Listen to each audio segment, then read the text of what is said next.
Quantas vezes você já falou para alguém ou você já pensou quando viu alguém numa situação legal, tranquila, você virou para aquela pessoa e falou assim: nossa, que vida boa, hein?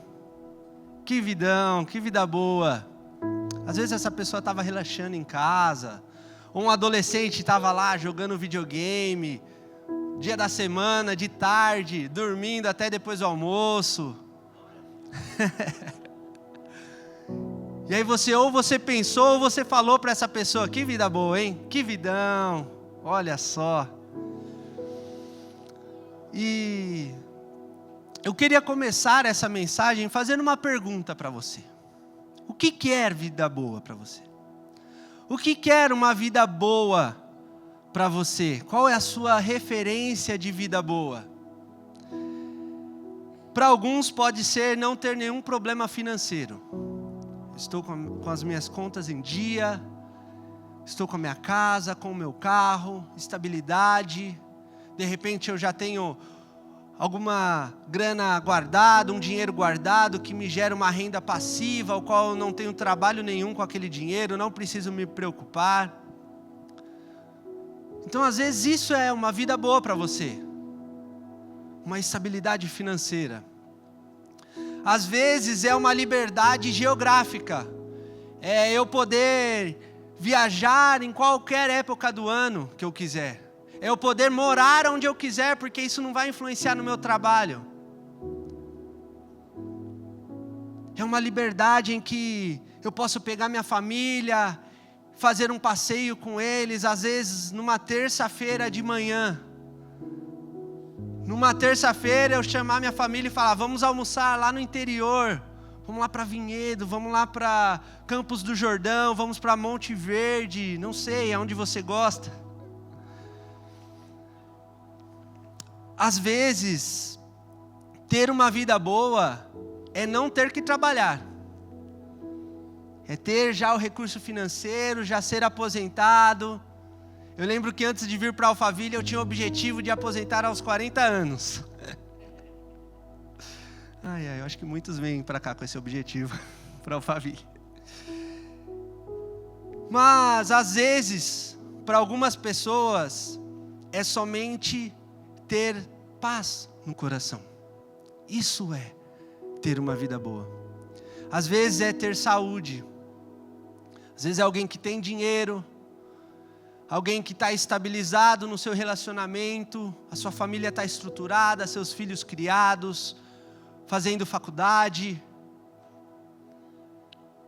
mas ela está doente, está com uma doença terminal, ou está com uma doença que não tem cura.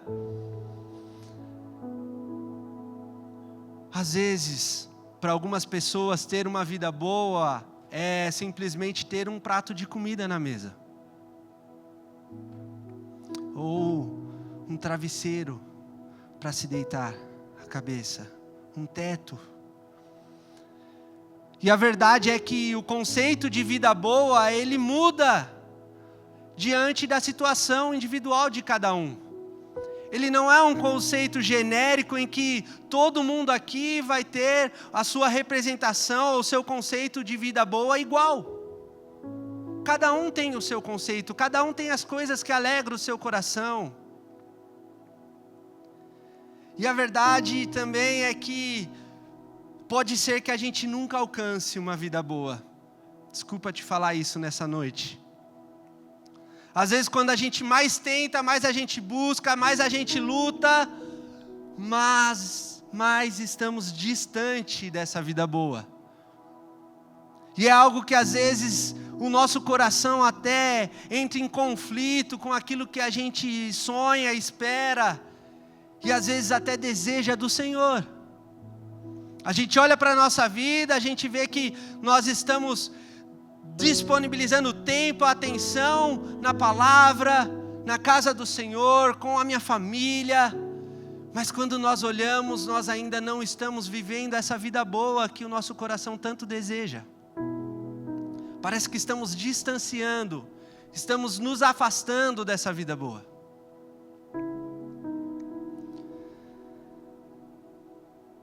E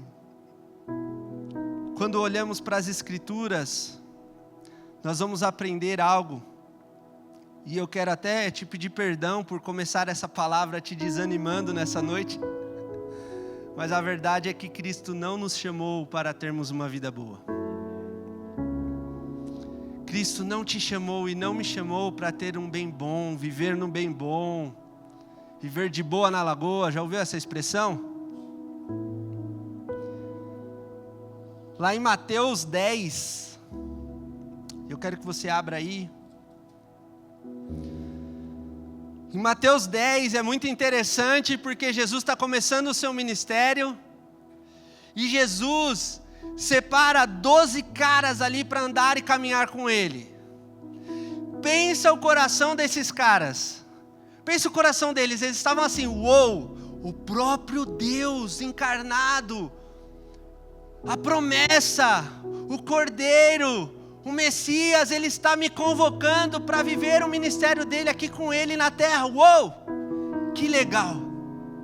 Imagina como ficou o coração desses discípulos. Imagina a expectativa que eles geraram de, nossa, agora eu vou ter uma vida boa. Vida boa não era ficar pescando, não. Vida boa não era cobrar imposto, não era ser médico, não. Vida boa é viver com o Senhor. Vida boa é estar do lado dEle, é fazer a vontade dEle. Quando Ele ressuscitar o morto, eu vou ficar alegre. Quando Ele transformar a água em vinho, eu vou ficar alegre. Isso é vida boa. Quando eu caminhar sobre as águas com Ele, isso é vida boa. E aí quando Ele convoca esses 12, Ele dá um chamado. E é muito engraçado porque esse chamado Ele é compartilhado conosco, com a gente ainda hoje, e ele fala assim, ó, lá em Mateus 10, a partir do versículo 16, ele fala assim, ó, prestem atenção, ele está falando com seus discípulos, eu os envio como ovelhas no meio de lobos. Eu imagino que se fosse eu naquela situação, eu ia olhar assim, ovelha? Não, acho que ele está confundindo, não é lobo não, Jesus? Não é para eu ser o leão? Fala aí, Jefão. Pô, seu leão é o rei. Eu sou imagem e semelhança do Criador, tá maluco? Prestem atenção. Eu os envio como ovelhas no meio de lobos. Portanto, sejam prudentes como as serpentes e inocentes como as pombas. Tenham cuidado, pois os homens os entregarão aos tribunais e açoitarão na sinagoga deles. Como assim, Jesus? Você está louco? Não. Eu acho que você está confundindo. Esse é o seu ministério? Não, eu achei que ia ficar de boa agora. Eu achei que a gente só ia pregar ali na casa das pessoas, orar, os enfermos serem curados, os mortos ressuscitando, só isso, eu só quero isso que é bom. E ele continua, por minha causa, vocês serão levados à presença de governadores e de reis, como testemunho a eles e aos gentios.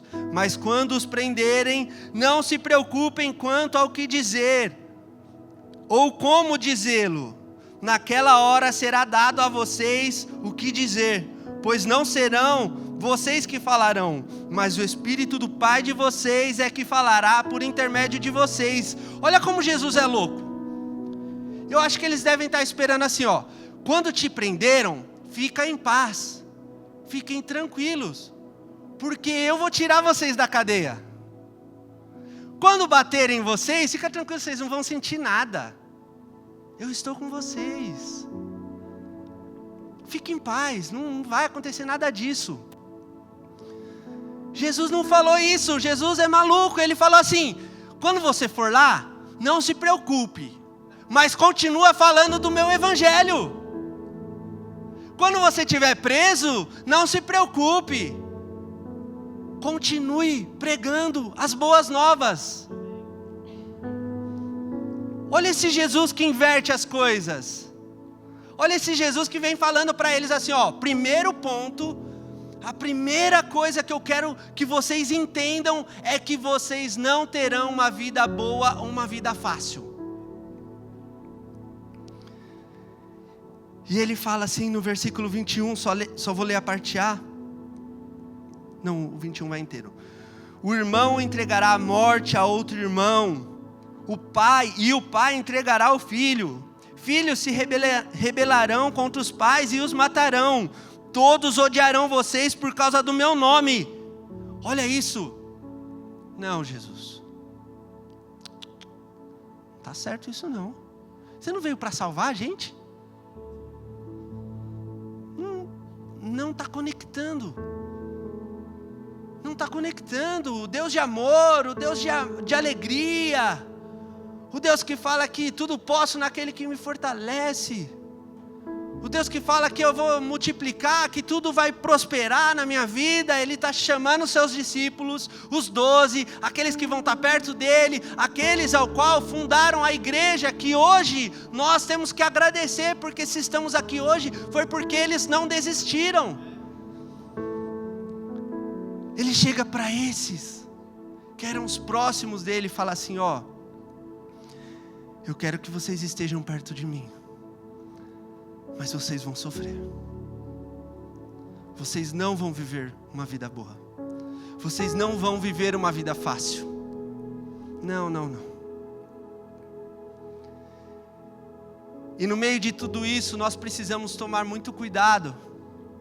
Cuidado com o nosso coração e um zelo com o nosso coração, porque diante dessas situações nós podemos nos perguntar: onde está o Senhor Jesus em meio a tudo isso? Porque a gente olha às vezes para o lado e a gente vê o nosso parente enfermo, ou a gente abre o aplicativo da nossa conta e vê o nosso saldo negativo e não vê uma luz no fim do túnel para sanar essa dívida. Ou a gente olha para os nossos filhos e eles estão perdidos no vício da bebida, da droga. Porque diante de todas essas dificuldades, diante de todas essas lutas, se nós não guardarmos o nosso coração, nós podemos entregar ele a um lugar e a um quarto escuro, onde a gente olha e fala: e cadê Jesus em meio a tudo isso? Onde está o Pai? Onde está aquele ao qual nós cantamos agora, que é o mesmo lá do antepassados, lá que abriu o Mar Vermelho, que libertou o povo de Israel, que entregou o maná? Nós podemos nos perguntar: cadê esse Deus? Onde está esse Deus?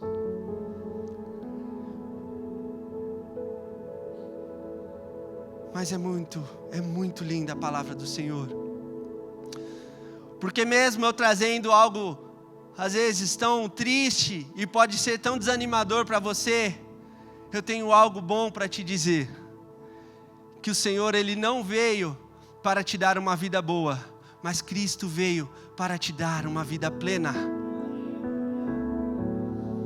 A palavra do Senhor diz, lá em João 6, no versículo 35, Ele fala assim, ó: eu sou o pão da vida, aquele que vem a mim nunca terá fome, aquele que crê em mim jamais terá sede, nunca terá sede. E sabe o que é isso? Essa plenitude do Senhor, essa abundância do Senhor, é aquela que mesmo em meio a todas essas dificuldades, mesmo em meio a todo esse sofrimento, a quantidade de plenitude que Ele te dá é para passar por tudo isso e ainda viver a plenitude dEle. Essa é a abundância do Senhor. Ele não está falando algo físico aqui. Ele não está falando sobre o pão francês que eu acho que a maioria aqui deve gostar, um pão francês de manhãzinha na padaria, quentinho, com manteiga. Não é sobre isso, não. Em João 10, no versículo 10, ele fala assim: eu vim para que tenham vida e vida em abundância. Esse é o chamado de Jesus para as nossas vidas. Não é um chamado de um bem bom, de boa na lagoa, uma vida boa, mas é um chamado de uma vida plena.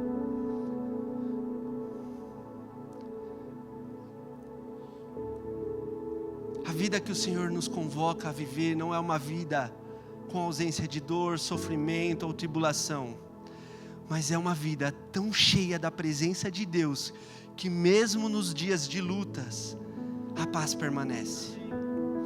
Mesmo em meio a tantas perdas, há um propósito para a sua vida. E mesmo em meio à dor, há esperança no Senhor. Essa é a vida ao qual o Senhor nos chamou. E nós estamos em um meio, vou até tomar uma água agora para falar isso. Nós estamos numa região em que muito tem se pregado sobre a prosperidade. Muito tem se falado em você é imagem e semelhança do Criador, você é cabeça, você não é cauda, você vai pisar na cabeça da serpente e você vai viver a prosperidade do Senhor na sua vida, você vai enriquecer e você vai... E aí quando a gente vai para as Escrituras, e o Senhor fala de uma abundância, de uma vida plena, Ele dá um exemplo do fruto do Espírito Santo, e a gente não vê nada sobre dinheiro. Ele fala assim, que o fruto do Espírito Santo, ele é amor, ele é paz, ele é domínio próprio. Sabe quando aquele chefe tirar a sua paciência? Sabe quando dentro de casa você brigar com seu filho te tirar a paciência, ou sua esposa, ou seu marido? Ele é aquele que traz um domínio próprio em abundância para a sua vida. Ele é aquele que diante do luto, diante da dor, Ele é capaz de trazer a paz no seu coração e a certeza que você viverá com essa pessoa novamente. Essa é a abundância do Senhor. E claro que às vezes a gente tem que olhar para as Escrituras e nós temos que analisar e entender que nós estamos vivendo em contexto diferente. Aqueles discípulos ali, eles sofriam perseguições que nós não sofremos hoje. Aqui, pelo menos na nossa região, ainda, graças a Deus, ainda não sofremos esse tipo de perseguição, não somos presos por causa do Evangelho. Glória a Deus por isso. Mas ainda tem regiões no mundo que ainda sofrem perseguição. E sim, nós precisamos entender o contexto do que estamos vivendo. Mas eu quero te dizer algo. Você pode procurar na Bíblia o quanto você quiser, mas você nunca vai encontrar Jesus falando assim, ó, é o seguinte, isso aqui era para o contexto do passado, e aí no futuro vocês não vão viver isso aí. Aí vocês têm internet, aí vocês têm aplicativo de banco, vocês têm carro, vocês têm hospital. Não, vocês não vão sofrer nada. Vocês vão viver a vida boa. Vocês não vão achar isso nas Escrituras. Muito pelo contrário. O Senhor sempre vai nos alertar, o Senhor sempre vai nos orientar. Mas o mais importante que eu quero trazer nessa noite é que o Senhor sempre vai te dar uma esperança. O Senhor sempre vai te dar um caminho. Ele mesmo diz, ele fala assim em João 14,6, ele fala, eu sou o caminho, a verdade e a vida, ninguém vem ao Pai a não ser por mim. E o que é esse caminho? O caminho são seus objetivos, são seus sonhos, seus planos, seus projetos, suas decisões, tudo aquilo que você decide fazer aqui na terra, precisa ser através do Senhor Jesus, porque Ele é o nosso caminho. Ele é a nossa verdade. Tudo aquilo que você tem sobre conceito na sua vida, tudo aquilo que você aprendeu, toda a expertise, toda a sua sabedoria, está no Senhor Jesus. Precisa estar sujeito ao Senhor Jesus, porque Ele é a verdade. E Ele é a vida. Ele é a vida plena. Ele é a vida abundante. Ele é o fôlego que nós recebemos lá no jardim, lá na criação do mundo. Quando Deus sopra, o fôlego de vida é o próprio Jesus, trazendo a vida a nós. Ele é a nossa vida. O Senhor é a nossa esperança. O Senhor é aquele que nos conforta diante de todas essas situações. E a esperança do Senhor é viver em um lugar onde Deus tem preparado para mim e para você. E eu quero te dizer nessa noite, se você é novo convertido, se você ainda não se converteu ao Senhor Jesus, eu quero te dar uma boa nova, eu quero trazer uma boa nova a você. Há um novo céu e uma nova terra sendo preparado para mim e para você. E lá nesse lugar não vai haver dor, nesse lugar não vai haver choro, nesse lugar não vai haver doença. Eu quero ler com você. Apocalipse 21. Apocalipse 21.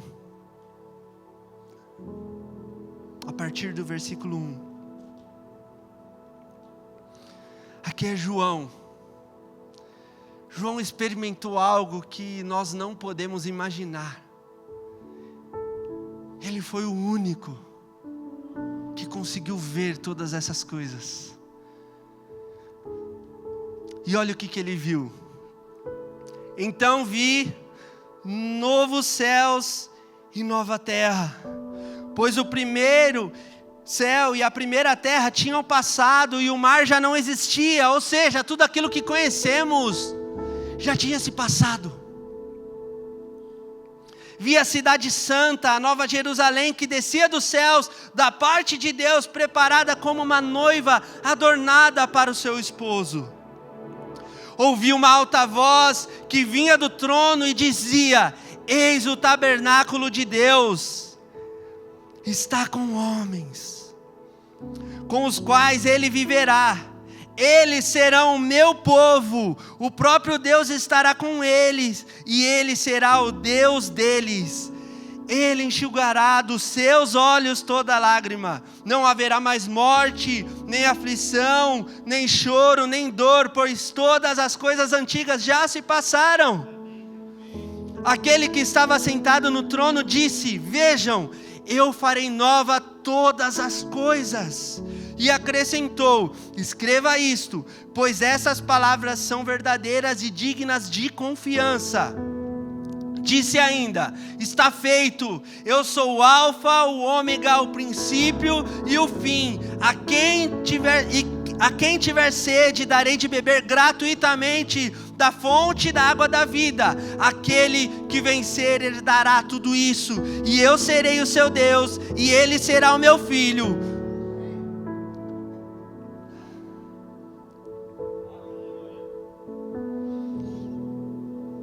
Quero ler esse finalzinho, que eu espero que você não fique indiferente a essa palavra. Aquele que vencer herdará tudo isso, e eu serei o seu Deus, e ele será o meu filho. Glórias a Deus. Obrigado, Deus, por essa palavra. Nesse lugar não haverá dor, não haverá sofrimento. Então a nossa esperança precisa estar no novo céu e na nova terra. A nossa esperança em viver uma vida boa é ao lado daquele que nos chamou para a vida plena aqui na terra. Esse é o lugar. Esse é o lugar que o Senhor tem nos chamado. Esse é o lugar que o Senhor tem posicionado aqueles que decidiram viver a sua vida para levar as boas novas. Esse é o lugar, essa é a plenitude que Cristo nos oferece. Essa é a plenitude ao qual nós temos que caminhar com ela no nosso coração.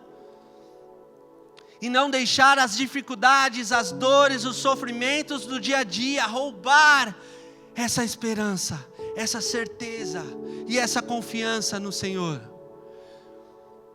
Deus está preparando um lugar novo. Um lugar novo que nós nunca vimos, nós não temos ideia de como é. Mas nós sabemos como será viver nesse lugar. Eu não sei como serão as ruas, A palavra de Deus fala que elas serão de ouro e terão várias coisas, mas nós não sabemos o tamanho, se vai ser de paralelepípedo de ouro, se vai ser de asfalto de ouro, eu não sei, eu não quero nem saber. O que eu quero saber é de viver com meu Pai, na morada celestial, sem dor, sem sofrimento, sem doença, sem dificuldade. O Senhor está conosco. O Senhor te trouxe aqui nessa noite para dizer para você: pare de buscar uma vida boa e busque uma vida plena nele. Pare de buscar uma vida mansa e busque a abundância do Senhor na sua vida. Faça com que as coisas desse mundo não roubem a esperança que o Senhor traz para você nessa noite. Não deixe o seu coração ser roubado. Porque o mundo, ele é mau e ele caminha para a maldade. O mundo não tem jeito. Nós não vamos conseguir consertar o mundo. Nós estamos aqui para levar essa palavra de esperança para aqueles que estão perdidos. Assim como o pastor Silvio falou, nós estamos aqui posicionados neste lugar para levar uma palavra de esperança para os nossos vizinhos. Uma palavra de consolo, para trazer luz na escuridão que eles estão vivendo. Então nessa noite eu quero que você se coloque de pé. Vamos ter um momento para nós adorar, orar ao Senhor. Feche os seus olhos.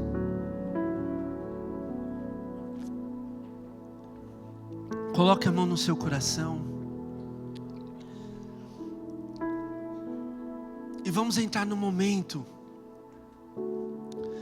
Um momento que é um dos mais importantes na nossa caminhada cristã. Um dos momentos que é o mais importante diante de tudo que fazemos aqui. E esse momento, ele é um convite. Ele é um convite para você que de repente é a primeira vez que está numa igreja cristã, ou para você que nunca fez aquela oração a Jesus, entregando a sua vida, declarando que Ele é o único e suficiente Salvador da sua vida. Esse é um convite para você que ainda não aceitou a Jesus. Está todo mundo de olho fechado. Ninguém está aqui para ver quem é você. Nós não estamos aqui para te chamar aqui na frente para te expor, mas nós queremos orar com você como igreja.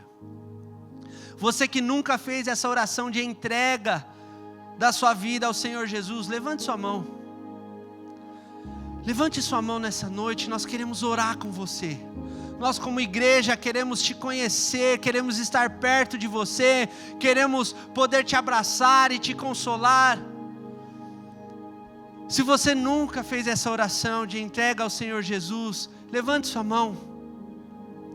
Deixe sua mão levantada.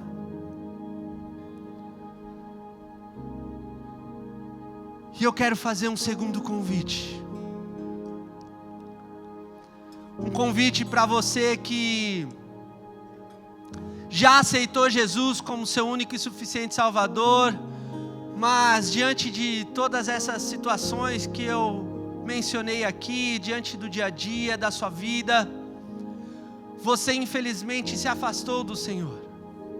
Você deixou as dificuldades, os problemas, as lutas te afastarem de uma intimidade com Deus. Ele também tem um convite para você nessa noite, e nós também queremos orar com você. Levante sua mão. Você que está distante do Senhor Jesus e quer se reconciliar com Ele nessa noite, levante sua mão. Mas o Senhor te chama para um relacionamento íntimo e pleno com Ele, para que você possa viver essa abundância de vida na sua vida. Levante sua mão. Glória a Deus. Vamos todos orar juntos. Vamos todos orar com os nossos irmãos. Continue de olhos fechados e repita comigo essa oração. Senhor Jesus, eu te aceito, Pai, como meu único e suficiente Salvador. Escreva o meu nome no livro da vida. Pai, hoje eu me reconcilio com o Senhor, eu me reaproximo de Ti, eu confesso que os meus pecados me afastaram de uma intimidade contigo, e nessa noite eu reato e eu me aproximo novamente de uma intimidade contigo, para viver a plenitude que o Senhor tem para a minha vida. Aplauda o nome do nosso Deus, dê um brado de vitória.